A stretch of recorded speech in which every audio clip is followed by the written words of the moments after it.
everybody.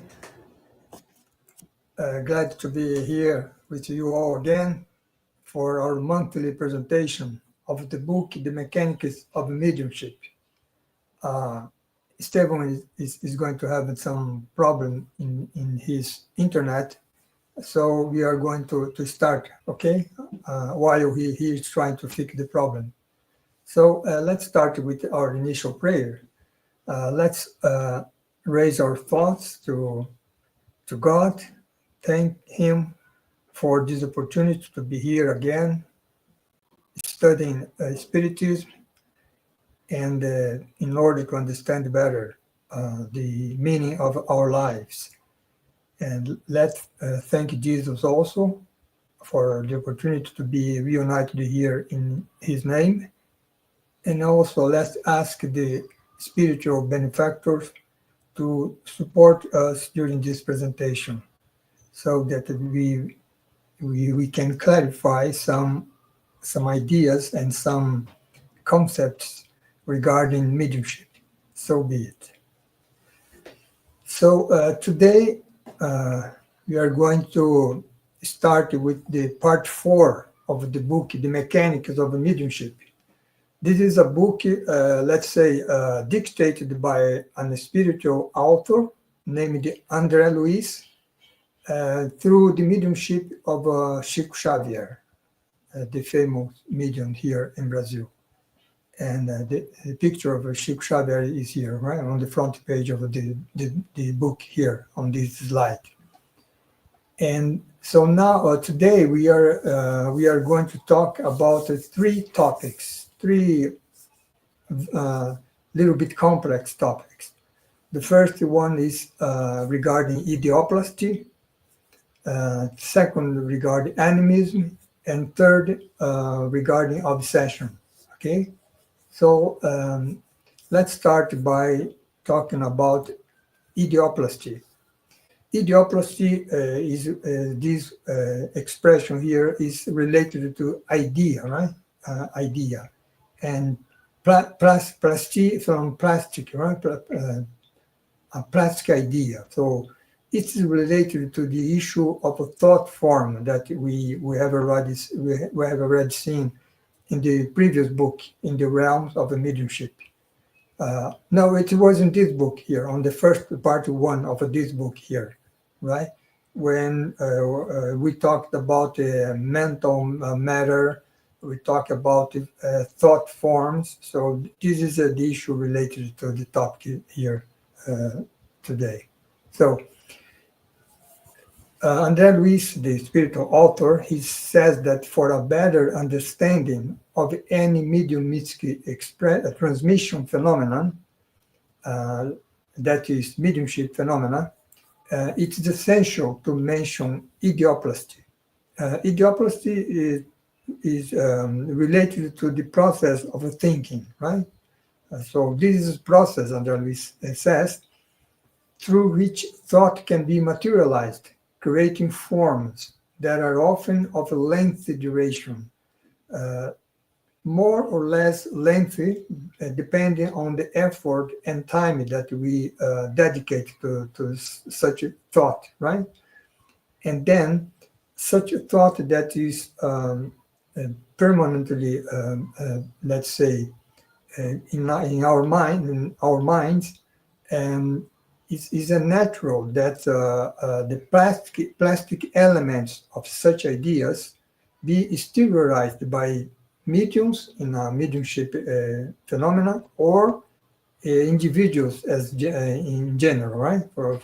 Meaning that all of us, through our thought, we can, let's say, creating such thought forms. So that is the process called idioplasty, right? To let's say, to produce a thought form.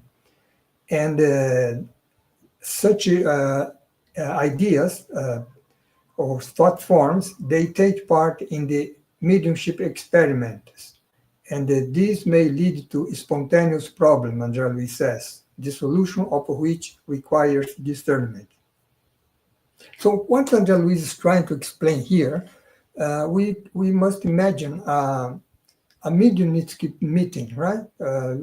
We have there the medium, we have there the spirit, the discarnate spirit, which is going to, let's say, participate in the mediumship phenomena, mediumistic phenomena. And we have also the audience, right? The people who are there participate in that meeting.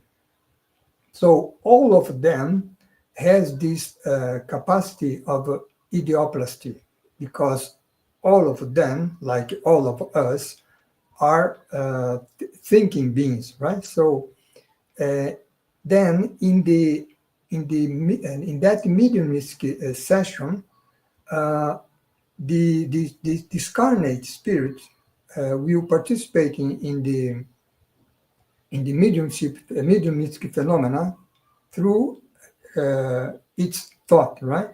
The medium also is utilizing, let's say, his thought in the process, and also the audience who are participating will also well, thinking every time. We are thinking every time, right? So the problem here is that depending on the kind of thinking that we are having there on that mediumistic session, we can interfere in the mediumistic phenomena. So that's what André Luis is trying to explain here, right? So it means that if we are participating in a mediumistic meeting, it's important to, let's say, have control on our thoughts, because our thoughts can interfere in that mediumship process there. Right? So that's basically what André Luiz is saying here.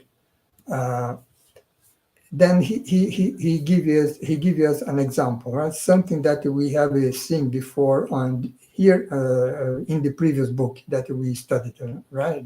In the realms of the mediumship.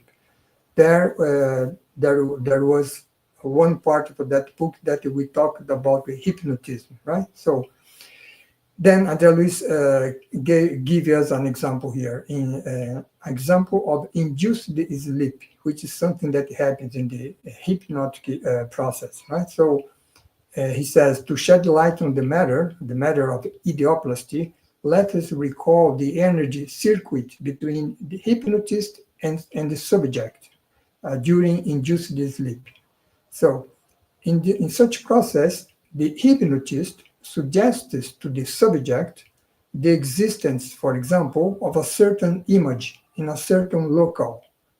And then the mind of the subject will focus its mental waves, you see, its thought, its mental waves on the spot indicated by the hypnotist, and then the subject form the suggested image. So by following the instruction of the hypnotist, we, let's say, we as the subject, we form the image that the hypnotist induced us to think, and then we kind of materialize that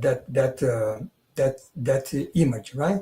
So that André Luiz says, if the hypnotist places a mirror in front of the subject, let's say that the hypnotist put a mirror in front of us while we are concentrating that image which was induced by him, the subject or we will express amazement at seeing the duplicate picture. So meaning that that image that we are concentrated on kind of materializes, so that if we put a mirror, we can see in the mirror the reflection of such image.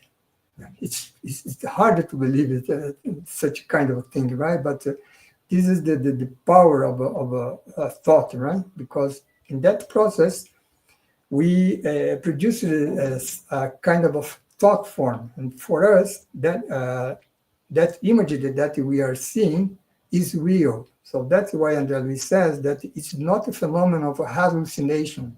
We are not imagining something. We are seeing something, right? Since there is neither daydreaming nor illusion involved. So that's something interesting to think about, because, for example, someone who has, let's say, mental disorder, he can, a schizophrenic, for example, a person, for example, he may say that he are seeing monsters, for example, and we think, well, he's just imagined such monsters, right? But the problem is that he's really seeing such monsters, like they were real, right? So that is the process, the power of idioplasty. So that's what Andalus is trying to explain to us here. In such a process can have a strong influence on the mediumistic phenomena. So that's what we are going to see next. For example, so here we have the issue of idioplastic interference in a mediumship process, right? So let's imagine that the spirit, this discarnate spirit, during a regularly controlled session, a mediumship session, and which is involving ectoplasm, right? So ectoplasm, as we saw before, is a kind of a substance that comes out from the medium's orifice, right? From his ears, mouth, and such ectoplasm, such substance is utilized by the spirits to, let's say, to produce forms, right? And so suppose that we are in such a situation here, right? So then the spirit or the guide here is composing the shape of an arm, for example, with such ectoplasm, right? And we saw this issue of ectoplasm in the previous last month, right? When we talked about physical effects. And then the spirit, this discarnate spirit composes the shape of an arm with the help of the medium's ectoplasm. So how the spirit forms such arm? With his thought, right? So through his thought, he's kind of compose the shape of an arm of a person with the medium's ectoplasm. And then suppose that one of the incarnate experimenters was some person from the audience there touches that arm and says, a bracelet. I want a bracelet on the arm. So here we have again the process of thinking, right? The incarnate person he's wishing that that arm would a bracelet would be put on that arm. And then what happened? The medium's mind, is also participating in the process, and then the medium's mind starts to obey the human investigator, the incarnate person there, right? And then the medium starts to form on the materialized arm the bracelet as requested. So that's a kind of interference, because the spirit who was guiding the process, it was not thinking about any bracelet on the arm. It was just form an arm, right? Or arm like an arm of ourselves. And then the incarnate person there on the audience, or the experimenter here, he interfered in the process. So that is not something good, right, to happen in a mediumistic session. So that's what Andalus is saying here. Meaning that anyone on the audience, depending on their thoughts, they may interfere in the process. And that is not a good thing, because would let's say, interfere on the authenticity of such phenomena, right? Phenomenal. And with such sudden interference, Andalus says, the task of the spiritual realm, the task for the discarnate spirit, becomes extremely difficult because the spirit is trying to do something, and then the people around there on the session, by their thought, start to interfere, right, in the whole process. So then that's why Andalus says that the disorderly request by participants from the mediumistic session cause idioplastic phenomena of obvious incongruence, because it was not something that was proposed by the spirit, right?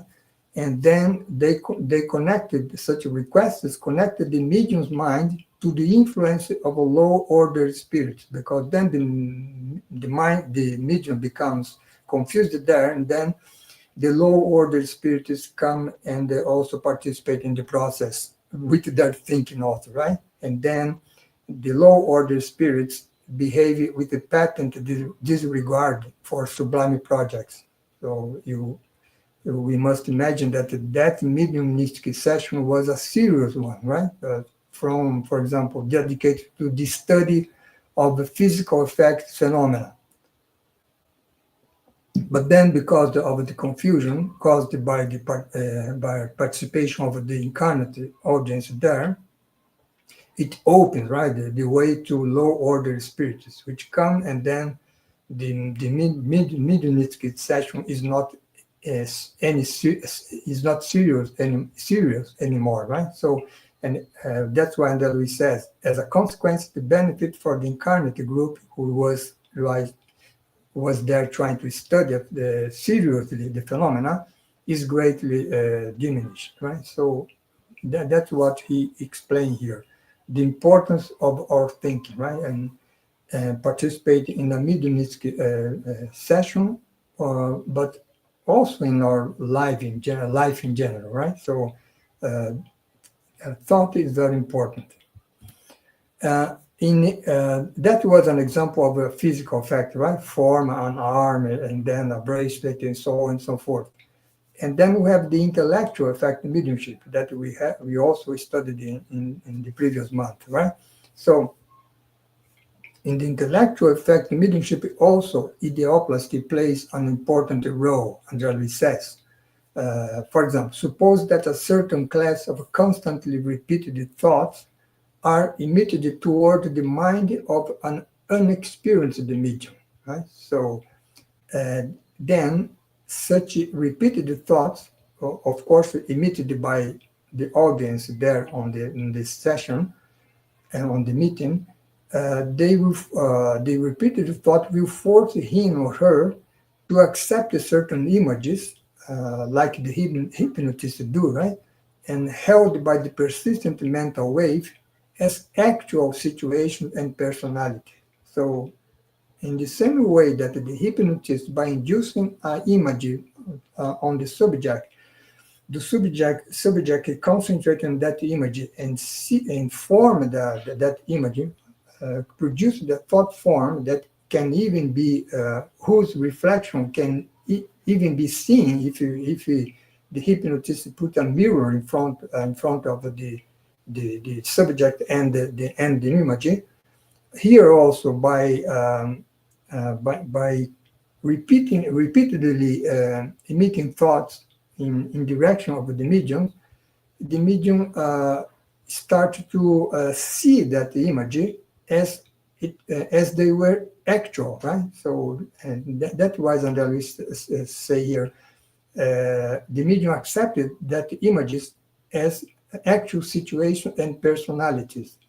And that would be much like a child, Andalus says, a child who believes that he or she, the boy or the little girl, is actually looking at this or that landscape or person, even though it is just a movie, right? So that's the situation here. And you see how the audience on a mediumistic meeting can influence the medium, right? And then in some way harm all the mediumship process. So that's the importance of idioplasty, right? Let's talk about the next topic, which is animism. Animism Animism is a word from the Greek word anima, right? Anima, no, or Greek, no, the Latin word anima, which means soul, right? The soul. So animism is something that is from ourselves, right? So if I, for example, remember something about my past, it is an anemic phenomenon, let's say, right? Because it's something that comes from myself. If me as a medium, I am, for example, saying something that is being transmitted by a spirit here on my side, then that is a mediumistic phenomenon, right? So that's the difference. The mediumistic phenomenon is something that goes from outside the medium, from another spirit, right? And an animistic phenomena is something that goes from the medium itself, right? Or from us ourselves.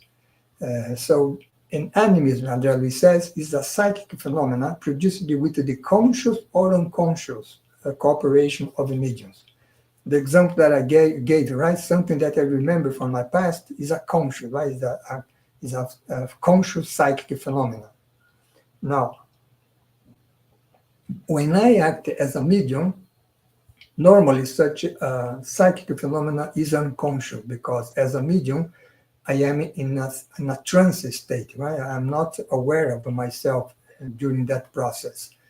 And so then Andrea said that up to a certain point, all of us as incarnate individual, we share the senses that characterize the discarnate individuals. Because we talk about the discarnate individuals, discarnate spirits, but we also are a spirit, right? The difference is that we are incarnate in a physical body, but as the spirit has its perispirit, we also have our perispirit, and on top of that we have our physical body, right? So because of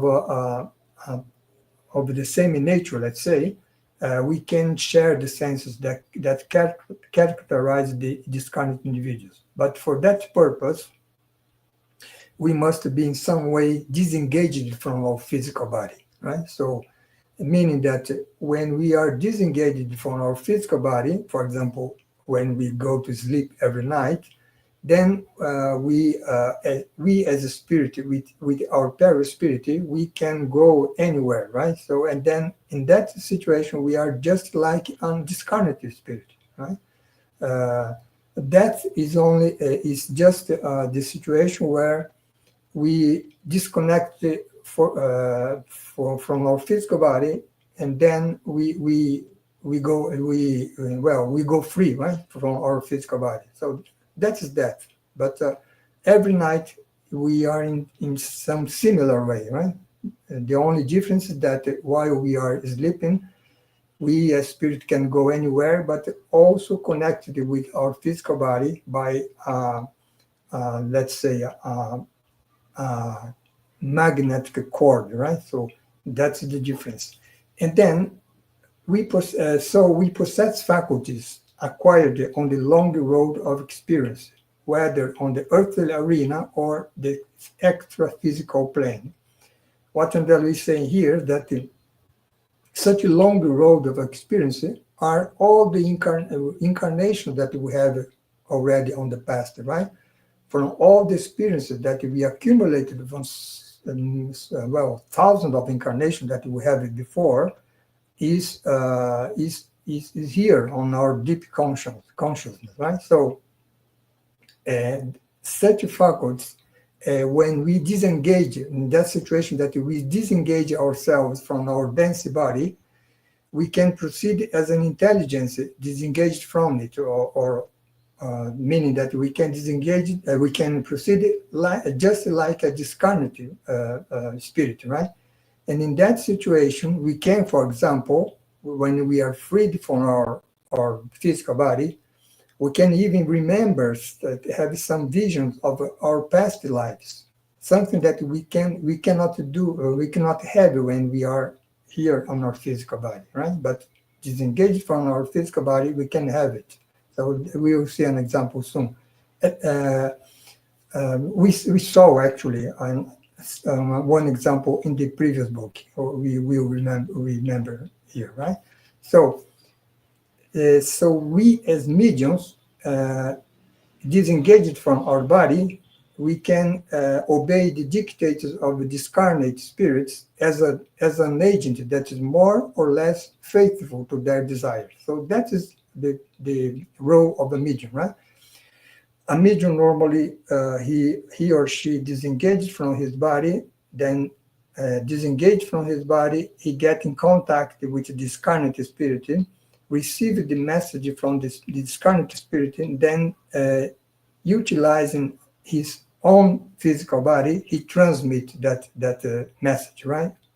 Either speaking or writing, right? And speaking is what we call the psychophony, right? Writing is what we call psychography, right?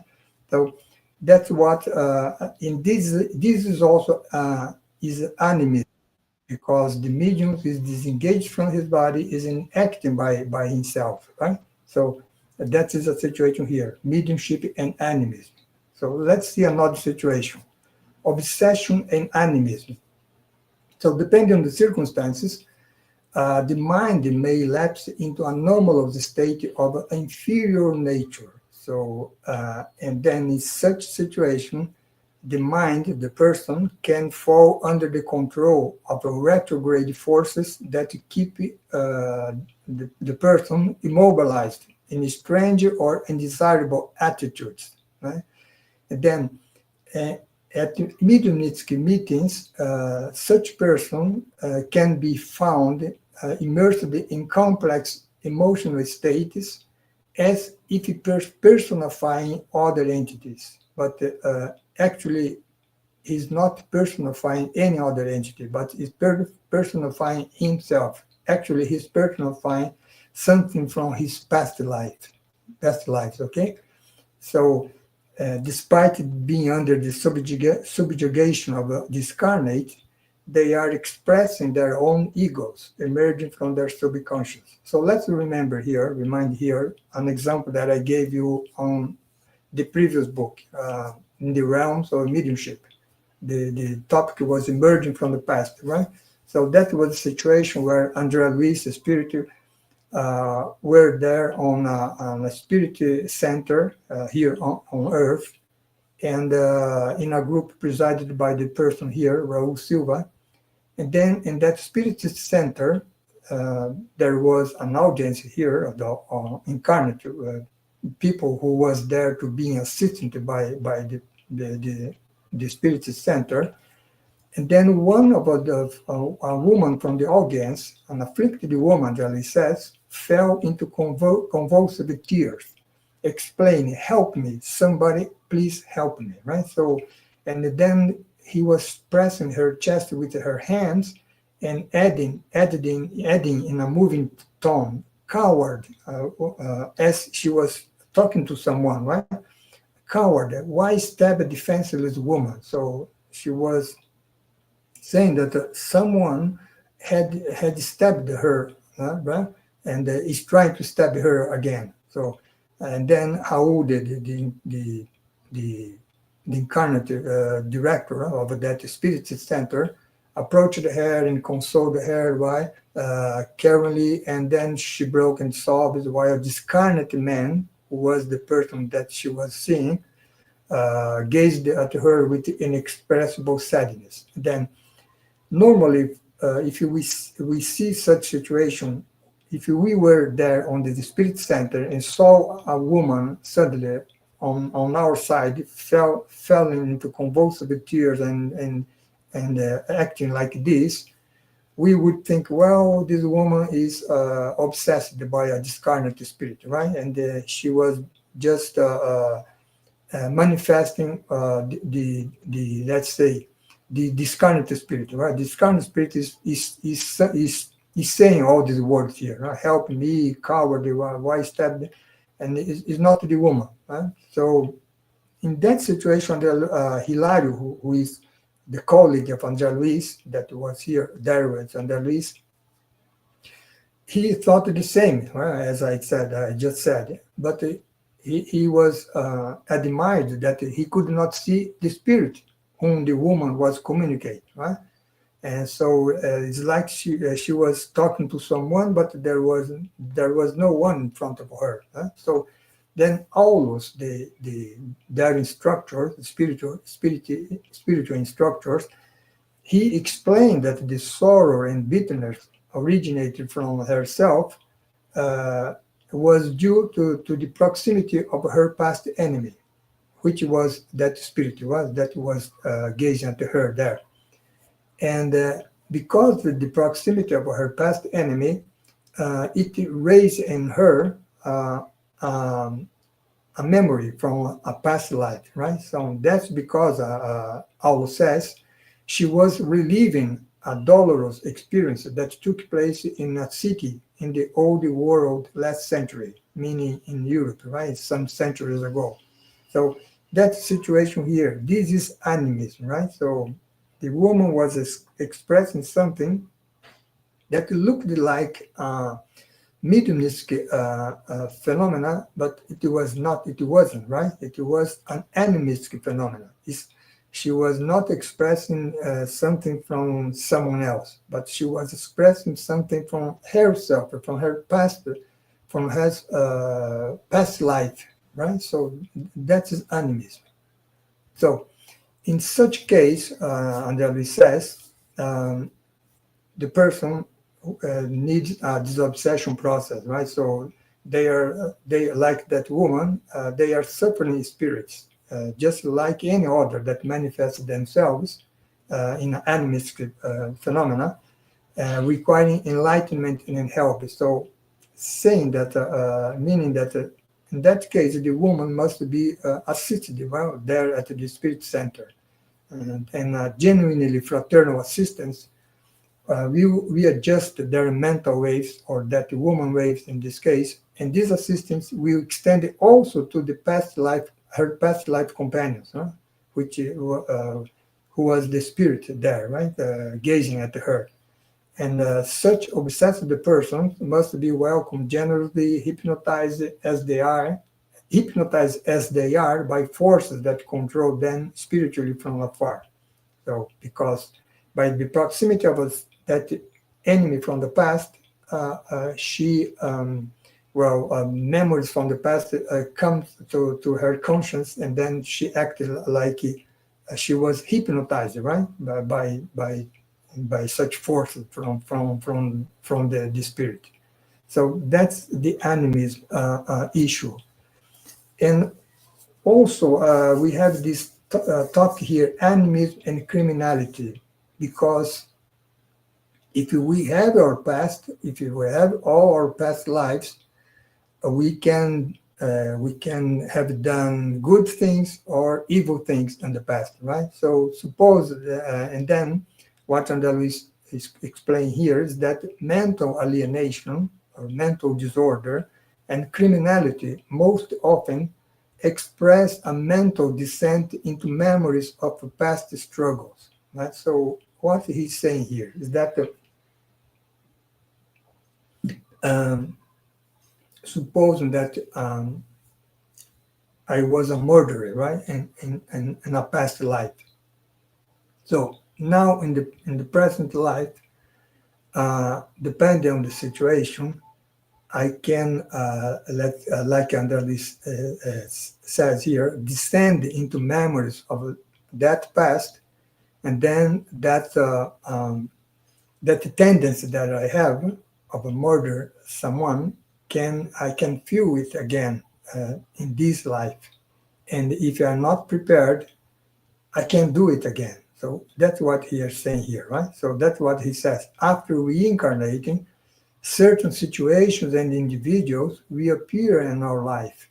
Because if I murdered someone in the past, in a past life, let's say that it was an enemy of mine, right? So then in the present life, this person who is also reincarnated again, he or she reappears again in my life. and then I will feel, I can feel the same hate that I felt before, and he also, right? And then a situation can arise, and then I can do the same again, or the opposite, right? He can, and this time murder me, assassinate me. So certain situations, individuals reappear in our life, testing our ability to overcome our former inferiority, the tendency to kill someone, for example, right, from the past. And if we are deprived of necessary moral elements, we nearly always return to the same dysfunction of our past lives. So here we have the situation, right? In the we always see in the spirit center task that we have there of this obsession, right? So a person there on the past life, let's say, now in my past life I murdered someone, right? Then this guy will become my obsessor because he he will try to revenge, right, from my act. And then let's say we reincarnate together. Then I meet him again, and then this time let's say that he assassinated me, right? So this is develop a kind of a hate cycle that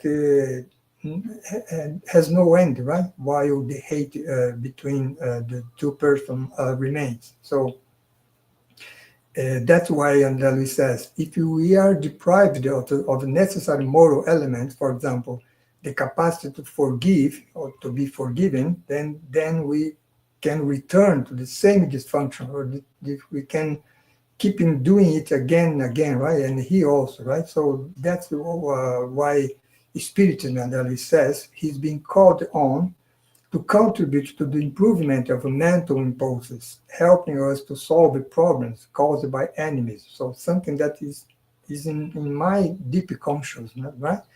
And that can cause me, can direct me in my present incarnation to repeat the evil thing that I have done in the past. So that's basically he's saying here. So criminality and mental alienation can be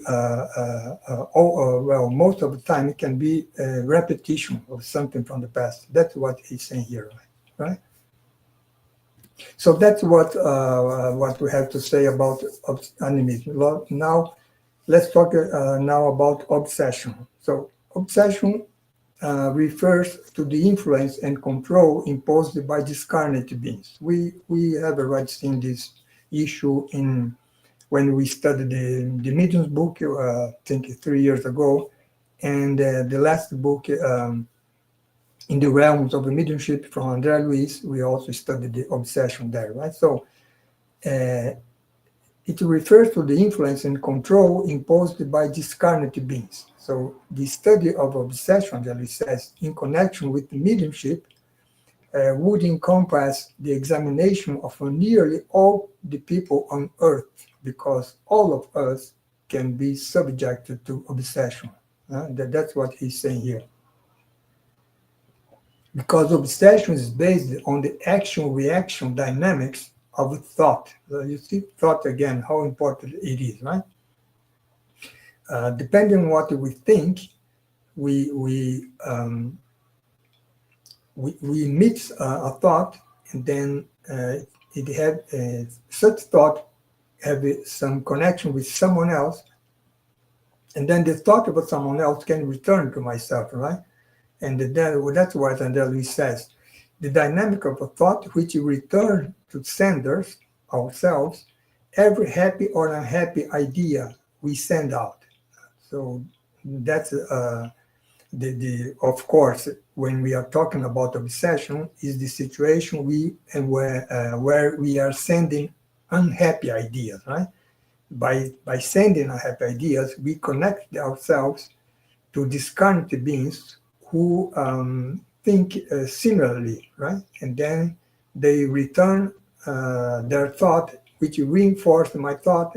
We get into connection, and then the obsession process starts, right? We um, uh, step by step, the discarnate being uh, try to involve in us, to influence us, and at the end of the day, controlling us, right? So that's we are under the influence of such a discarnate being. That's the obsession, right? Of course, obsession refers to the influence always from low order spirit, right? There is no obsession from a high order spirit. Okay, so so that as long as the spirit, which means we right, we ourselves, does not to strive to evolve, uh, the spirit is it is a fact that it will suffer in its physical body the fruit of its wrong, right?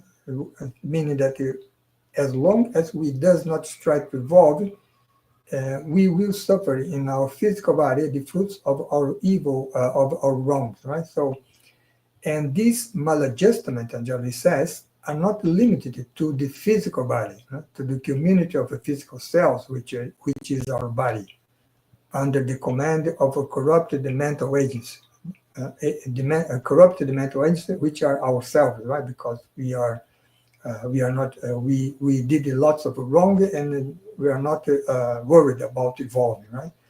And then besides the affecting our physical body, it's also impacted our spiritual body, our perispirit, and then it is through the spiritual body reflect on our brain, huh? Which is the complex department of ourselves as souls. We are souls. And then there in the brain, such situation can cause disorders in the encephalic area, in the brain, producing madness and mental disease. So meaning that by let's say by not striving to evolve, we can end up having not only physical disease, but also mental disease, right? So that's what Angelo is saying here. And now he talked here about moral disturbance, right?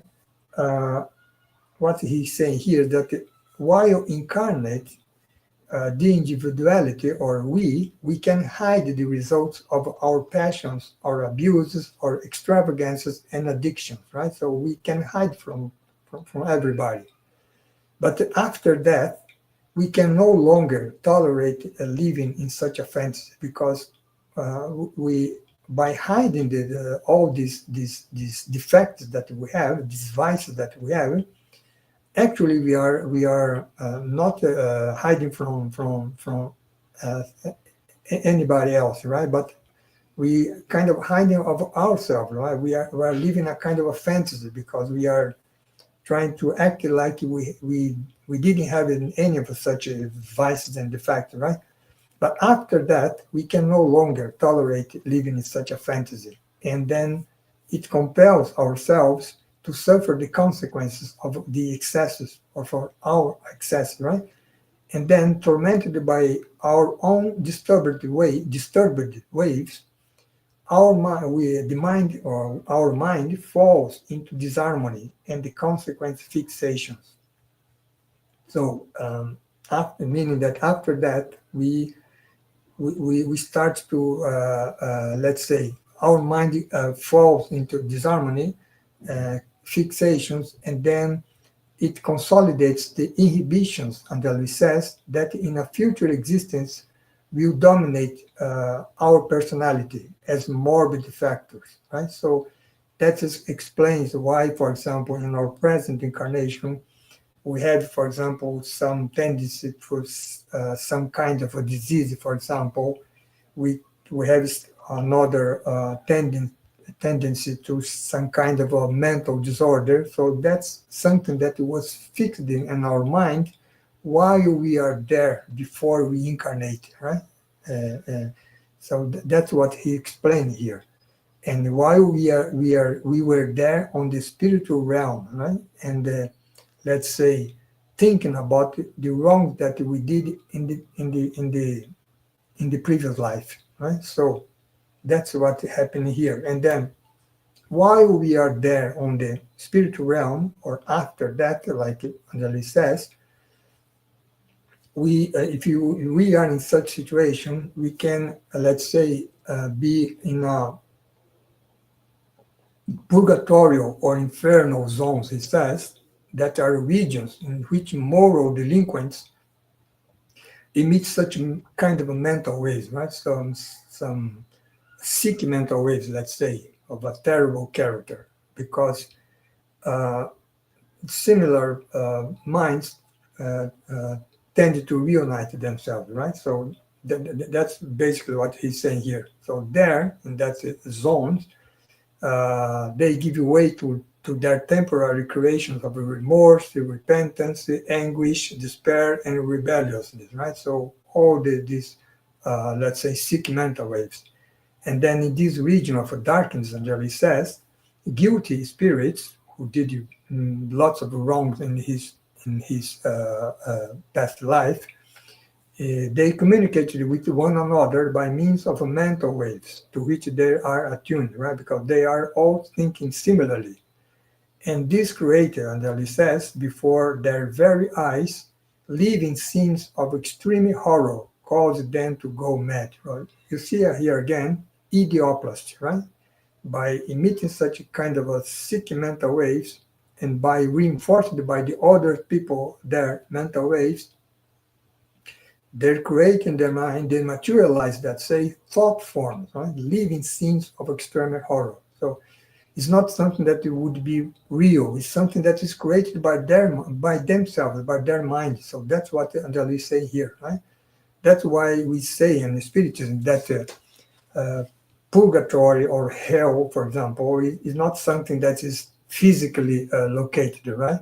Uh, Basically, it is something that mentally developed by, of course, seeking mental waves, right? From person who did lots of wrong in their past lives. So that's basically Anjali is saying here. And but then what he can also says that such people who are there on such purgatorial or infernal zones, depending on the seriousness of the wrongs from the past, they are watched over by wise and benevolent spirits, and such a spirit. So these are high order spirits, right? So such spirits observe the individual transformation of the consciences there, in the purgatory infernal zones, the ones that are in the process of a purification or regeneration. When that happens, they take such individuals to regions uh, where they can be treated properly, right? So thus, Anjali says, the strongholds of a suffering beyond the grave, which is on such purgatory and infernal zones, are nothing more than enormous evolutionary workshops for the soul, because by being there, we are emitting such sick mental waves. At some point, we become tired of suffering, and then we remember, for example, of a praying, of asking for the help of a God, of this the high order spirit of Jesus, or depending on the other religion, the person can also pray, and then at that moment the person receives help. So that's basically what Andalus is saying here. But you see, the mind, the thinking process changed in that person's mind, right? By changing, then the situation also changed. That's basically he's saying here. So reincarnation of such spirits which were there on the spiritual realm, on such purgatorial and infernal zones, how these people will reincarnate. That's what Andalus is saying here, is explaining here. All those who show who were there, right, and the moment they reincarnate, all those who show some inclination for recovering their moral values, they leave the expiatory abysses, the purgatory infernal zone, to reincarnate. And then, but they are reborn spiritually yoked, linked to the lower regions whence they came, right? And they can easily assimilate the bad influence of that region. That's thought again, right? And if they are not mentally impaired from the infancy, they are fully classifiable as amoral psychopaths, displaying perversity. So that's explained. We see today in our world lots of violent people, violent people, right? So we can imagine that they are people who come from such a reincarnate, coming from such a region, right? And spirits that have been relatively corrected in the spirit world, so the ones that asked for pray for asking, then was helped for the spirit benefactor, and then treated properly, they develop here in this present incarnation as asthenic, abulic, fanatical, or hypothymic, right? So kind of a mental disorder, but let's say not as serious as a one from an amoral psychopath, right? Because an amoral psychopath, for example, can kill someone and feel any with no sentiment, right, about the people the person he's killing. So that's the situation here, right? So what I'm explaining here is that all the let's say the manifestation that we see here in our present world, around the world, of people doing some horrified things, most probably are people who come from this situation here, right? So that's why we have the strong task and an important task at the spirit center, because such persons, such people, if they are directed to the assistance of a spirit center, they can be, they are mediums, of course, right? Because they are here incarnate, but they are connected to the lower regions where they came from, right? So in this situation, in the spirit center, they can be assisted, right, properly. And because as mediums, they exteriorize the corrupted mental waves that sustain the dysfunctions of their physical tools. Remember that it's such mental waves not only leads them to act let's say, accomplishing evil actions, but also they affected their physical and mental body, right? So, and then waves by which they collected the thoughts of a low-order entities, because they are as mediums that they are, that remain attached to them in the spirit world's lower zones, where they came from, right? And then they are bearers of the corruptive forces that must be opposed with the necessary moral intervention. That's something that we do in the spirit center, is that we call the disobsession process, right? Where we treat not only the incarnate being, a person, but also the obsessed, right? The discarnate entities who are obsessing him. So that's what the important task that we have in the spirit center. Then, just to finalize, so that's why a large percentage of humans bear with themselves, the roots and links of communion with our dark past, right? So through such roots and links that we have with our dark past, we are susceptible to suffering the strangest process of hidden obsession. Hidden because we do not are conscious of obsession that we are going through, right? So, and then influenced by, for example, low order spirits.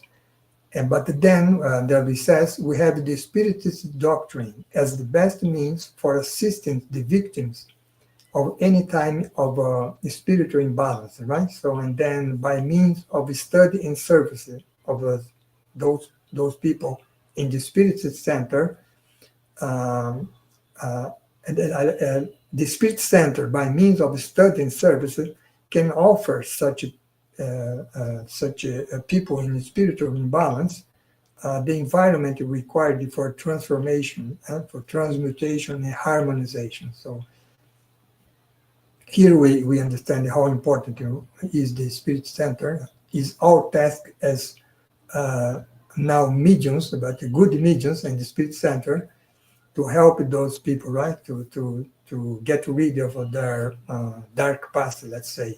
And by doing that, by doing good actions, it's important to say that we ourselves also get rid of our dark past, right? Because we still are all imperfect beings, but we can, by doing good, we can get rid of such imperfection that we still have. No? So that's why what we had for today. And I said that we would end the books today, but we still need one more part, right? So next month we will study the last part of this book. So thank you for having me. I believe, I don't know if Esteban could fix the problem, probably not, but then let's do the final prayer then, okay? So let's say here, okay, Eduardo, José Bonifácio, okay, good afternoon. Pachi was waking us last Tuesday. We were supposed to be making this presentation last Tuesday, but we have a problem. Then we postponed to today. Right? So apologize for any for any problem. So let's finish then our meeting, and let's raise again our thoughts to the spiritual benefactors, thanking them for all the support during this presentation today, to where we can understand a little bit more about the mediumship phenomena, and then to understand better how we can deal with such issues in our lives. Let's also thank Jesus for this opportunity and the support that he always gives us in our effort to study Spiritism.